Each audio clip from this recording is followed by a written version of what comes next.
Today, we're going to be talking about the history of coffee. Woohoo! It is America's and amongst the world one of the most drank beverages of all time. In the United States, it is we consume the most amount of coffee, but it has a timeline, it has a past.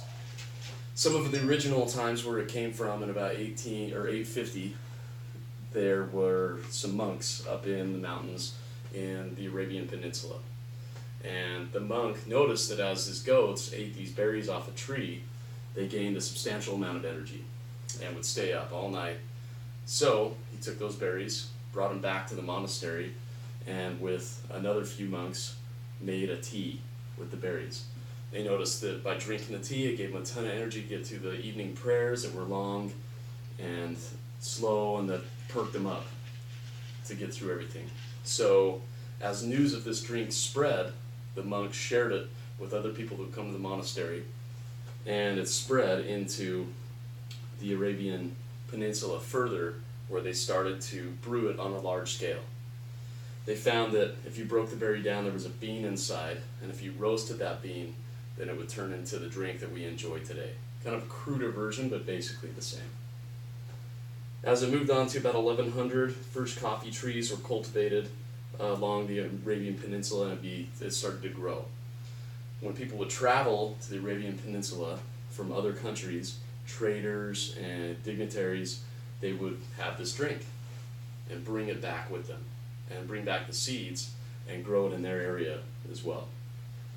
They would find that as people would drink coffee, it was a social thing, kind of like drinking alcohol. It brought people together, gave them energy to have conversation, and also participate in art and events, and coffee was kind of the staple that brought everybody together in these shops.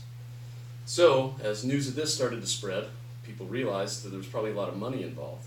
If I take this drink that's so popular, and I take the seed to these plants and go to places where it's not grown yet, I can expand my market.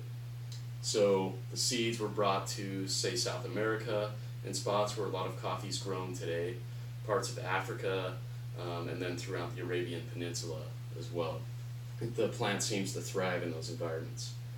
Further on down in the timeline, by about 1933, one of the first convenient espresso machine was made that gave people the ability to take coffee that they could buy at the store or get through a trader at the farmer's market and brew it in their own house. And as that started, it's now continued.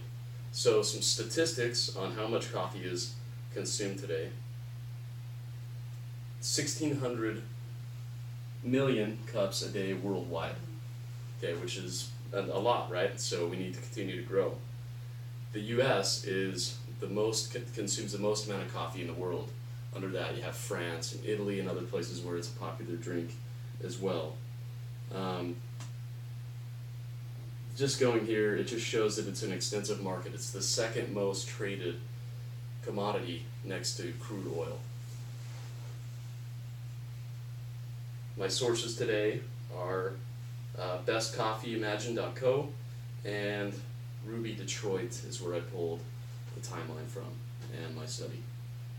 Thank you for attending my presentation today. That's it. So ready. Thank you. My favorite part is the fact that you have a coffee shirt on. I know, that's part of it.